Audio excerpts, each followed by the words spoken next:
Hi guys, എല്ലാവരും ചോറൊക്കെ കഴിച്ചോ?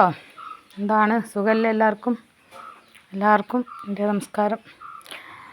സന്തോഷമുള്ള വീഡിയോകളൊക്കെ നമ്മൾ ഇടുന്നുണ്ട്. പക്ഷേ ഇതിപ്പോൾ വളരെ സങ്കടമുള്ളൊരു വീഡിയോ ഞങ്ങൾക്ക് ഇട്ടിരുന്നത് കേട്ടോ. എൻ്റെ കപ്പത്തോട്ടത്തിൽ നിന്ന് ഞാൻ പറിച്ചെടുത്തുള്ള കപ്പയുണ്ട്. കഴിഞ്ഞ വർഷമൊക്കെ അറിയുമ്പോണ്ടല്ലോ, എൻ്റെ ഒരു ചുവട് കപ്പയിൽ നിന്ന് തന്നെ ഒരു 10-20 കിലോ കപ്പ ഉണ്ടായിരുന്നു. വലിയ കപ്പ ഉണ്ടായിരുന്നു, നല്ല കിഴങ്ങായിരുന്നു. അപ്പോൾ അത് ഒരുപാട് ആളുകൾ അത് കഴിക്കാനും കൊടുക്കാനൊക്കെ നമുക്ക് പറ്റിയിട്ടുണ്ട്. ഇപ്രാവശ്യം നമുക്ക് ഫസ്റ്റ് ഡേ പറിച്ചത് മകളെ വീട്ടിലേക്ക്, ഞാൻ പറഞ്ഞില്ലേ ടൂറ് പോകാൻ വേണ്ടി പോയി മകളെ വീട്ടിലേക്ക് പോയപ്പോഴാണ് ഞാൻ ഫസ്റ്റ് ഒരു 5-8 കൊമ്പ് പറിച്ചപ്പോഴേ എനിക്ക് ഭയങ്കര ഒരു വിഷമമുണ്ടായി. പക്ഷെ അന്നത് നിങ്ങളെ കാണിക്കാനൊന്നും പറ്റിയില്ല, കാരണം വൈകുന്നേരമായി പോകാൻ തിരക്ക് പിടിച്ച സമയത്തായിരുന്നു ചെയ്തത്. അപ്പോൾ നിങ്ങളാരും അത് കാണിക്കാൻ പറ്റിയില്ല. അപ്പോൾ അത് ഒരു 10-15 കിലോ കപ്പ അങ്ങനെ അവിടേക്ക് കൊണ്ടുപോയി.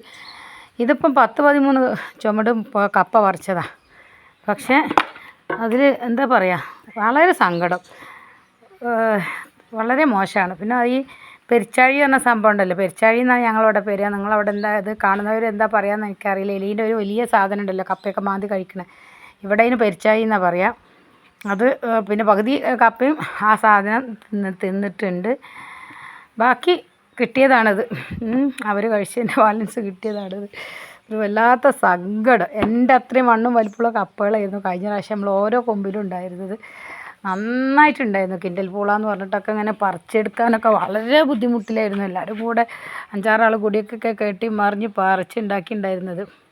ഈ പ്രാവശ്യമുള്ള ഏറ്റവും വലിയ കപ്പ എന്ന് പറയുന്നത് ഇതുപോലെ ഇത് മാത്രമാണ്. അപ്പോൾ കാണുമ്പോൾ എനിക്ക് സങ്കടം വരിക. എന്തോരം വലിയ കപ്പയൊക്കെ ഉണ്ടായിരുന്നു എന്നറിയോ. എന്തായാലും നമ്മൾ ചെയ്ത് നോക്കുക. പടച്ചവൻ തരുന്നവനല്ലേ, ദൈവം തമ്പുരാൻ തന്നെങ്കിലല്ലേ നമുക്ക് ഉണ്ടാവുള്ളൂ അല്ലേ. എല്ലാ പ്രാവശ്യവും ഒരുപോലെ വിളവെടുക്കാൻ പറ്റും എന്നൊന്നും നമുക്ക് പ്രതീക്ഷിക്കാനും പറ്റില്ല. എന്തായിരുന്നാലും ഞാൻ എൻ്റെ ഒരു സങ്കടം കൂടെ നിങ്ങളോട് പങ്കുവയ്ക്കുകയാണ്.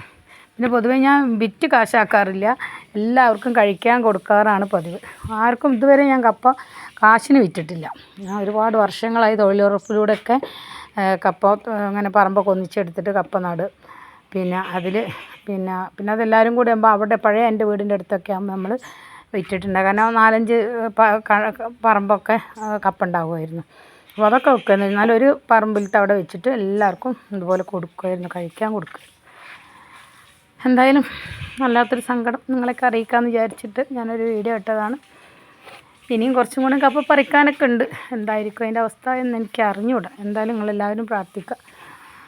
നമ്മൾ കഷ്ടപ്പെട്ടൊരു എന്താ പറയുക വിളവ് ചെയ്യുമ്പോൾ അതിൽ നല്ല ആദായം കിട്ടുമ്പോൾ കാണുമ്പോൾ നമുക്ക് സന്തോഷം. അതൊരു 10 ആൾക്ക് കൊടുക്കുമ്പോൾ നമുക്ക് അതിലേറെ സന്തോഷമാണ്. ചിലർ കാശ് കൊടുത്ത് മേടിക്കും, ചിലർ പിന്നെ ഞാൻ ജസ്റ്റ് പൊതുവെ അങ്ങനെ എല്ലാവർക്കും ധർമ്മം ചെയ്യുന്ന ഒരാളാണ്, അങ്ങനെയാണ് ചെയ്യാറുണ്ടായിരുന്നത്. എന്തായാലും പ്രാവശ്യം വളരെ സങ്കടകരമായൊരു വിഷയം തന്നെയാണ്. കപ്പ വളരെ കുറഞ്ഞു പോയി എന്നുള്ളത്. എന്തായാലും നിങ്ങളെല്ലാവരും പ്രാർത്ഥിക്കുക, എല്ലാവരും സഹകരണം ഉണ്ടാവണം. ആദ്യമായിട്ട് കാണുന്നവരാണെങ്കിൽ ബെല്ലൈക്കൺ അമർത്തണം, ഷെയർ ചെയ്യണം, സബ്സ്ക്രൈബ് ചെയ്യണം, ലൈക്ക് ചെയ്യണം, കമൻറ്റ് ചെയ്യണം. ഓക്കെ, എല്ലാവരുടെയും സഹകരണം നല്ല രീതിയിൽ സപ്പോർട്ടും ഞാൻ പ്രതീക്ഷിക്കുന്നു. അടുത്തൊരു വീഡിയോ കാണുന്നവരേക്കും ബായ്.